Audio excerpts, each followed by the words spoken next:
కాశిరెడ్డి నాయన జ్యోతి క్షేత్రానికి ఇవాళ మరి పెద్దలు శాసనసభ్యులు సుధమ్మ గారు, అదేవిధంగా పెద్దలు గోవిందరెడ్డి గారు, సీనియర్ నాయకులు రఘురామరెడ్డి గారు అందరం సందర్శించడం జరిగింది.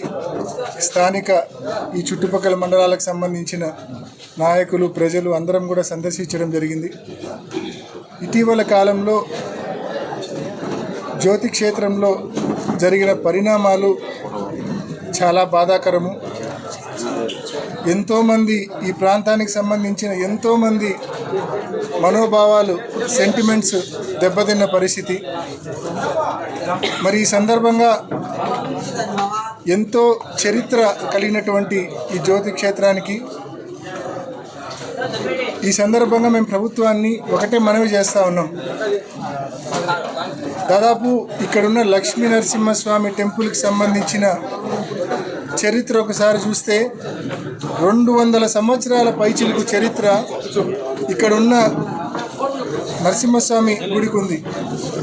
దాదాపు 1895లో అప్పుడు ఇష్యూ చేసిన గజెట్ నోటిఫికేషన్లోనే ఈ అటవీ ప్రాంతంలో నరసింహస్వామికి సంబంధించిన గుడి దాదాపు 0.5 హెక్టార్స్ ఉందని చెప్పి ఎప్పుడో 1895లోనే నోటిఫై అయిన పరిస్థితి.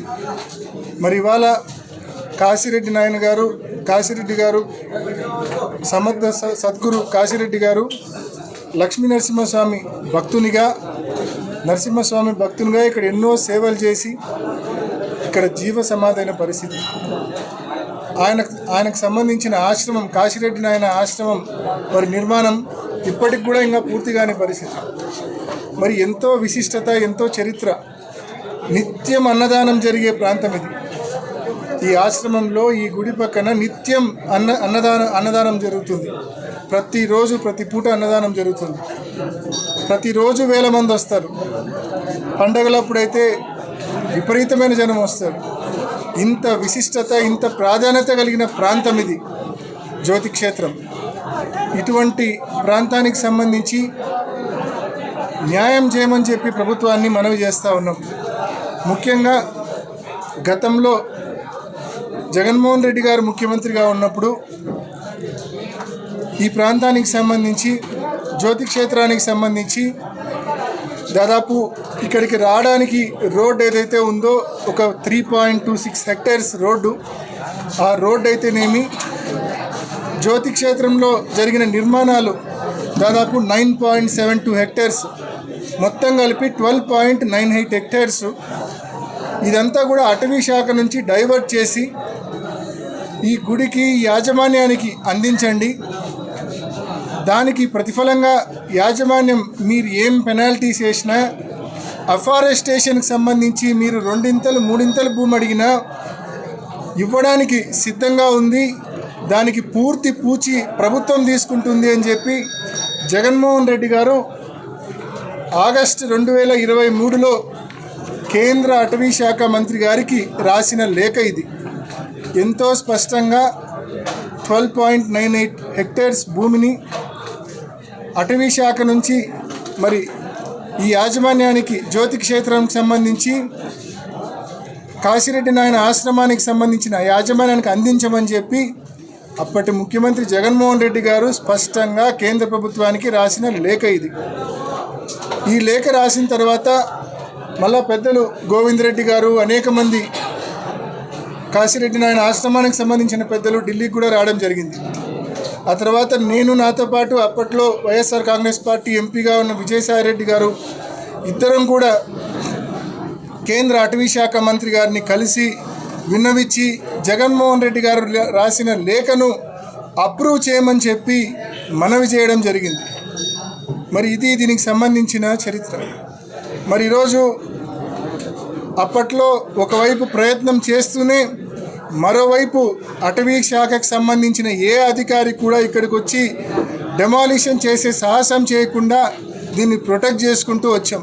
మరి అనేక ఆశ్రమాలు కావచ్చు, గోశాలకు సంబంధించిన నిర్మాణం కావచ్చు, కొన్ని టాయిలెట్స్ కావచ్చు, ఇవన్నీ కూడా డెమాలిషన్ చేయడం జరిగింది. మరి ఇవన్నీ కూడా ప్రభుత్వంలో ఉన్న పెద్దలు మాకు సంబంధం లేదు, మాకు తెలియక జరిగాయని చెప్పి చెప్తా ఉన్నారు. మరి ఇది ఎంత మాత్రం కూడా వాస్తవం అయితే కాదు.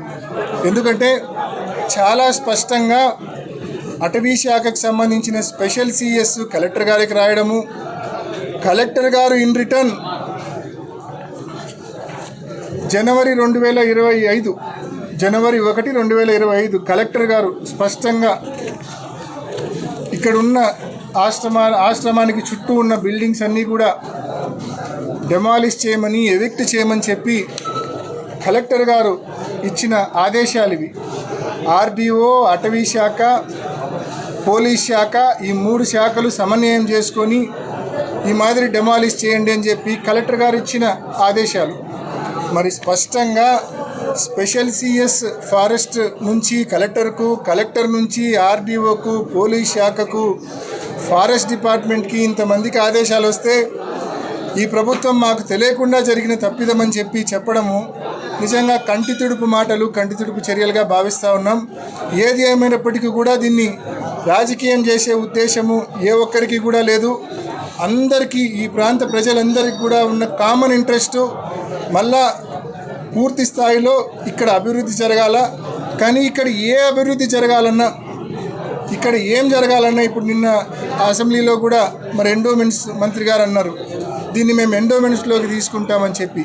మరి భవిష్యత్తులో ఎండోమెంట్స్లోకి ఒకవేళ తీసుకోవాలన్నా, లేకపోతే ఇక్కడ ఇంకా మంచి అభివృద్ధి కార్యక్రమాలు మనం చేయాలన్నా, ఏం చేయాలన్నా కూడా జగన్మోహన్ రెడ్డి గారు కేంద్రానికి రాసిన లేఖ ఏదైతే ఉందో 12.98 హెక్టర్స్ ల్యాండ్ను ఫారెస్ట్ నుంచి డైవర్ట్ చేసి ఆశ్రమానికి సంబంధించిన యాజమాన్యానికి ఇమ్మని ఏదైతే రాశారో ఇది అప్రూవ్ అయితేనే కేంద్ర ప్రభుత్వం నేషనల్ బోర్డ్ ఫర్ వైల్డ్ లైఫ్లో 81వ మీటింగ్లో కూడా దీన్ని తిరస్కరిస్తూ మొత్తం డెమాలిష్ చేయమని చెప్పి తీర్మానం చేసింది.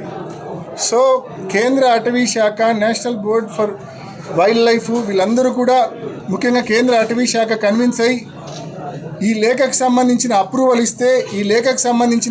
ఇస్తే అప్పుడు మనం ఈ ప్రాంతాన్ని మరింత అభివృద్ధి చేసుకునే అవకాశం ఉంటుంది.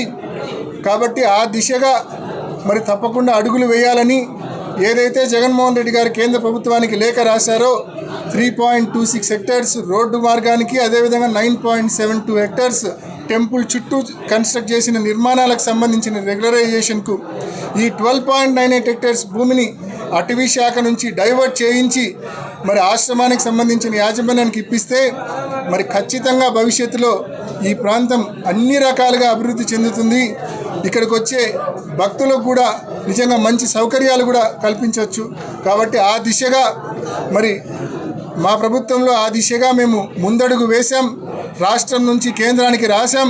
మరి ఖచ్చితంగా ఇప్పుడున్న రాష్ట్రంలో, కేంద్రంలో అధికారం పంచుకుంటా ఉన్న ఈ కూటమి ప్రభుత్వం తప్పకుండా మరి దీన్ని అప్రూవ్ చేయించి మా ప్రాంతానికి సంబంధించిన ఈ జ్యోతి క్షేత్రానికి, ఈ క్షేత్రానికి వస్తున్న అపారమైన భక్తులకు తప్పకుండా న్యాయం చేయాలని చెప్పి మనవి చేసుకుంటా ఉన్నాం ప్రభుత్వాన్ని. హాయ్, హలో, నేను Mahesh Vita. Please do subscribe to Proddatur news. ప్రొద్దుటూరులో జరిగే ప్రతి అప్డేటు ఎప్పటికప్పుడు మీరు చూడాలనుకుంటే ప్రొద్దుటూరు న్యూస్ అనే యూట్యూబ్ ఛానల్కి సబ్స్క్రైబ్ అవ్వండి.